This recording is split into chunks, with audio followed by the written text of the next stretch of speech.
Ézéchiel au chapitre 41. Il me conduisit dans le temple. Il mesura les poteaux.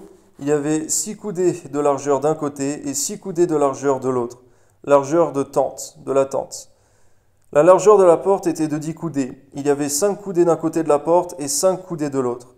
Il mesura la longueur du temple, 40 coudées, et la largeur 20 coudées. Puis il entra dans l'intérieur. Il mesura les poteaux de la porte, 2 coudées, la porte 6 coudées, et la largeur de la porte 7 coudées.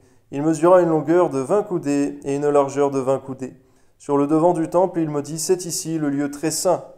Il mesura le mur de la maison, 6 coudées, et la largeur des chambres latérales tout autour de la maison, 4 coudées. Les chambres latérales étaient les unes à côté des autres, au nombre de 30. Il y avait 3 étages. Elles entraient dans un mur construit pour ces chambres tout autour de la maison. Elles y étaient appuyées, sans entrer dans le mur même de la maison. Les chambres occupaient plus d'espace à mesure qu'elles s'élevaient, et l'on allait en tournant, car on montait autour de la maison par un escalier tournant. Il y avait ainsi plus d'espace dans le haut de la maison, et l'on montait de l'étage inférieur à l'étage supérieur par celui du milieu. Je considérais la hauteur autour de la maison. Les chambres latérales, à partir de leur fondement, avaient une canne pleine, 6 grandes coudées. Le mur extérieur des chambres latérales avait une épaisseur de 5 coudées. L'espace libre entre les chambres latérales de la maison et les chambres autour de la maison avait une largeur de 20 coudées tout autour. L'entrée des chambres latérales donnait sur l'espace libre, une entrée au septentrion et une entrée au midi. Et la largeur de l'espace libre était de 5 coudées tout autour. Le bâtiment qui était devant la place vide, du côté de l'Occident, avait une largeur de 70 coudées, un mur de 5 coudées d'épaisseur tout autour, et une longueur de 90 coudées. Il mesura la maison, qui avait 100 coudées de longueur, la place vide. Le bâtiment et ses murs avaient une longueur de 100 coudées. La largeur de la face de la maison et de la place vide, du côté de l'Orient, était de 100 coudées. Il mesura la longueur du bâtiment devant la place vide, sur le derrière et ses galeries de chaque côté. Il y avait 100 coudées. Le temple intérieur, les vestibules extérieurs, les seuils, les fenêtres grillées, les galeries du pourtour, aux 3 étages, en face des seuils, étaient recouverts de bois tout autour.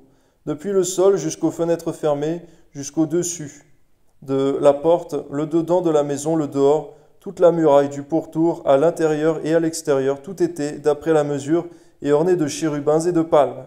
Il y avait une palme entre 2 chérubins. Chaque chérubin avait 2 visages, une face d'homme tournée d'un côté vers la palme et une face de lion tournée de l'autre côté vers l'autre palme. Il en était ainsi tout autour de la maison, depuis le sol jusqu'au dessus de la porte.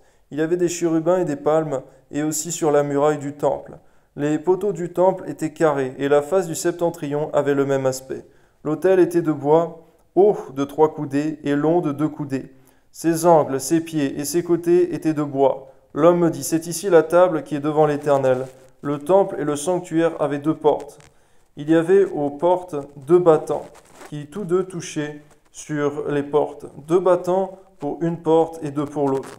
Des chérubins et des palmes étaient sculptés sur les portes du temple, comme sur les murs. Un entablement en bois était sur le front du vestibule en dehors. Il y avait des fenêtres fermées, et il y avait des palmes de part et d'autre, ainsi qu'aux côtés du vestibule, aux chambres latérales de la maison et aux entablements. Toi soit la gloire, Père, Amen.